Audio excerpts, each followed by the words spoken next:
A friend of mine came up to me at my daughter's softball practice one night and said, "I really wish you could help Kyle Merz." Then a few days later, someone else mentioned him. Now, I don't believe in coincidences anymore, so I already knew what was in the making. We were about to get an opportunity to help Kyle Merz. My name is Kevin Merz. I'm a high school principal at Canute Public Schools. Live in Canute, Oklahoma. I'm Kyle's father. I'm Lana Merz. I'm from Canute, Oklahoma. I teach 6th grade at Canute Public Schools, and I am Kyle's mother. My name is Kyle Merz, but by the grace of God, I've been sober 708 days. My name is Jeremy Gray, and I am the founder of Path to Miracles.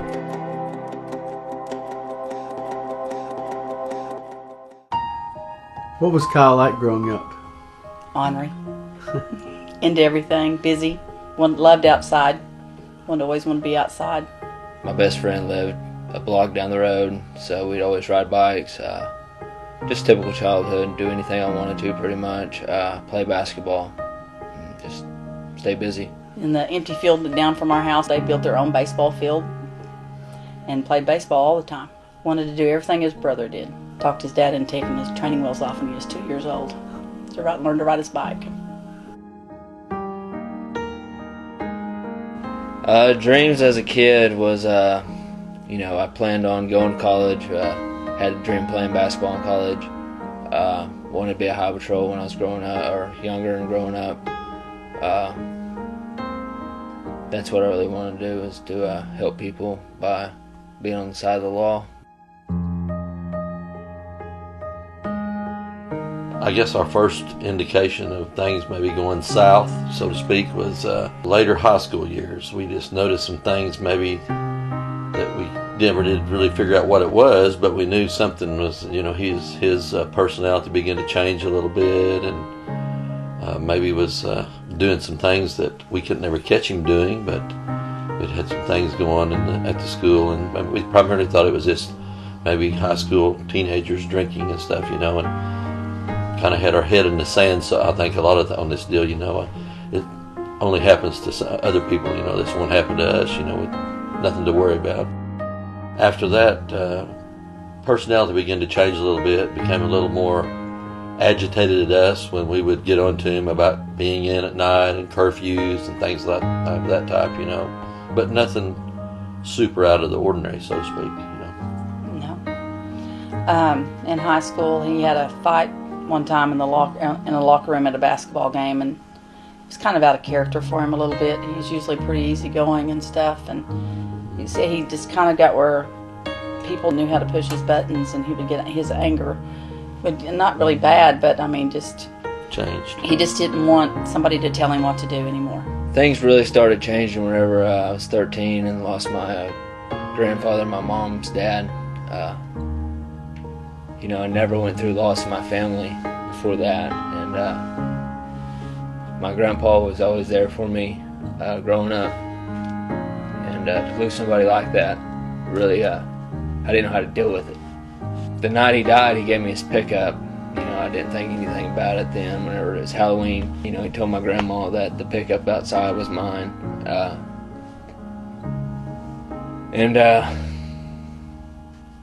things really started to change whenever I started playing around with that pickup. I found a bottle of whiskey in the back, and I thought he left that there for me. Kyle was in college, and he started coming in late and just would act funny and stuff, and we'd talk to him, and no, I'm not drinking, no, I'm not doing anything, and just really defensive and stuff, and we'd just kind of look at each other, and I would usually be the one waiting up for him, and I'd say something the next day, and he'd deny everything, and we kind of knew in our heart that something wasn't right with him, but we wasn't for sure what it was. And then one night I decided I was going to look through his truck. I became kind of the house detective, I guess you could say. I started going through his truck and his drawers in his bedroom and backpack and everything, and I found some K2 wrappers one time, and that's when the shock hit us. After I got done with my 2 years of school that I promised my parents I would do, I decided to go get a full-time job in the oil field. started doing that, and that's whenever, I'd say that's the first time that, I started hanging out with people that, was hurting too and really sick. I remember we bought cocaine one time for 3 people, and we was going to do that night and just hang out and drink and do cocaine, and we found ourselves with methamphetamine instead. That's the first time I remember staying up for I think 3 or 4 nights, and going to work, and then but in the oil field also, whenever I started that job, we'd drink almost every night when we got home from work. We'd go get drunk, and doing that, I'd close down bars 2 in the morning, had to be at work at 5 or 6 in the morning, and so I'd be running on 0 sleep. And so on the way to location that next day, we'd always ride together, the same guys, and somebody'd always have marijuana, K2, or meth. And meth became a big thing then after we got it the one time. Kyle consistently denied it, got more defensive. We've got some pretty good shoving matches right here by the front door with him. He said he was going to come in, and we'd question him about it. He didn't want to leave. Throw a fit, and scream and yell at us. We'd get, it became a very ugly deal. I keep trying to find a light on my own, apart from you. Rock bottom to me was, the first time I went to rehab, that wasn't rock bottom. That was to get out of jail. That was basically, I was tired of being in jail. They offered me to go to rehab. I took it. Clean for a couple weeks, relapse, and went to jail again in Miami. And I remember that day too, because I called my dad from jail because they made me make a phone call, and he was the only number I could think of. It was first of the year, and I told him Happy New Year. I told Kevin we was leaving church, and I said, let's go ahead and go in towards the Elk. And I happened to glance. I don't know what made me turn to glance, and I saw him at Love's. And I said, there he is. And he didn't know who I was, or even Nathan. Nathan, his older brother, is the one who got him to the car. Mm-hmm. And I drove him home. I'd use to feel better, but then I'd feel worse when I used. And then I'd use again because I felt bad, And it was just a repeat effect that I couldn't control. That was my medicine. Tell me what's going on inside of me. I despise my own behavior. This only serves to confirm my suspicions that I'm still a man in need of a savior. Drugs and alcohol, basically, they took me to the lowest of lows. Basically tore me down to where I didn't even know myself, and I didn't like who I became. I didn't want to be around anybody that loved me because I didn't love myself. I didn't want anybody to have to deal with me for who I was because of what I became. My parents would be worried about me. My brother would try to call me. I wouldn't answer, and he'd always be worried. He's in Houston, and he couldn't do anything for me down there. My parents, my whole family actually, it pretty much just tore them apart. Where I almost thought I was going to make them get a divorce, because of my habits. And I didn't want that, and I couldn't stand that. And there was nothing I could do about it because I was already so far in my addiction that I couldn't do anything about it. Because that's the only thing I knew how to do to cover up all the damage I've done, was to keep doing more drugs. Basically, I was living insanity. Another run-in with the Tulsa PD, and the cop yelled at me, and he told me that this ain't no way to live.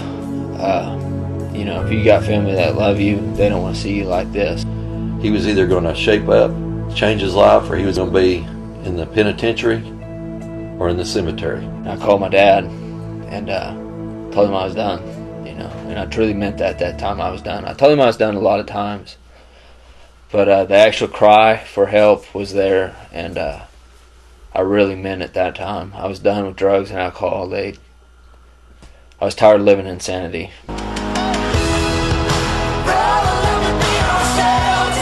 How did you hear about Path to Miracles?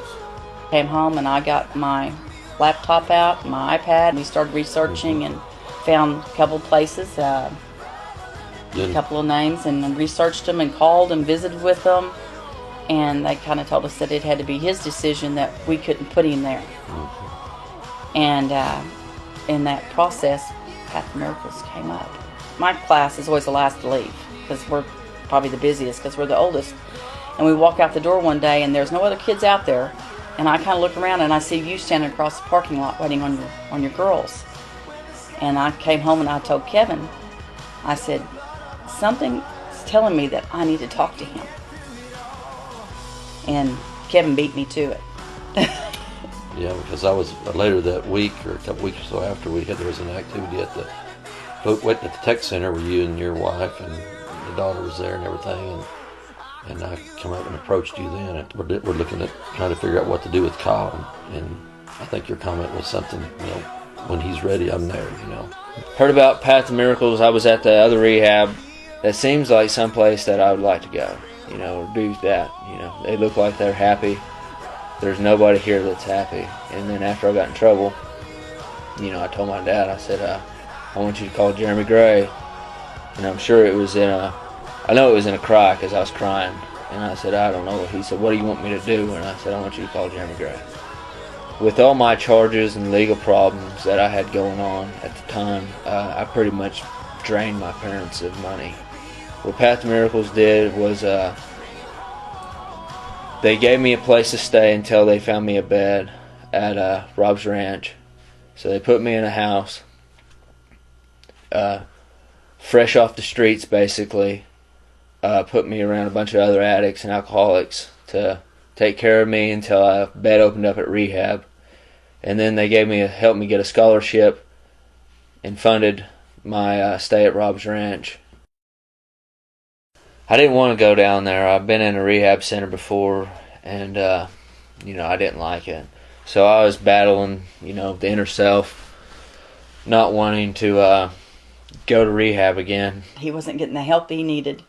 We thought he had a counselor, somebody to talk to, and there was really no counselors in the whole facility. Nobody ever wanted to talk to us. He was not going to go to Rob's Ranch. And I said, nope, that's not the deal. You promised Jeremy that you would go to Rob's Ranch first. I'll do it for just 1 month. And I said, okay, just 1 month. And it was funny because it was like 3 or 4 days later that he went to Rob's Ranch, called us and said he liked it. It was like our kid was back. It's definitely a different place, as I've told you before. When you drive through the gates, you just get this different feel. You're in a special place. You really do. Kyle has more than one brother nowadays.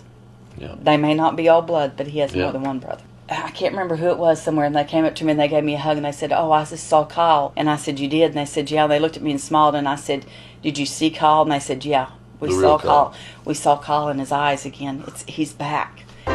Say goodbye to every sin. You are forgiven. Through Rob's Ranch, I'm not scared to tell somebody I love them today, because I mean it today. Used to, I couldn't say those things because it's just words. I hurt a lot of people in my life, and my family is one of them, and I'm not proud of that. I'm proud of what I've done to try to help, make everything better. And I'm proud that God has, not turned his back on me. I was the one that turned mine on him, and when I turned around, he opened me with open arms, And life today is just getting better and better. My life's not perfect by no means. There's no perfect day. But it's bearable today, and I don't have to drink or use over it today.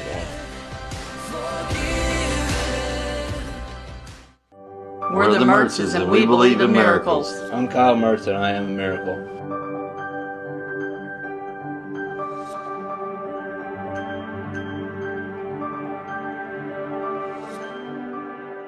Comes a time in every heart, a time of real decision, when we reach the point of choosing how we would live our lives, all our hopes, all our dreams.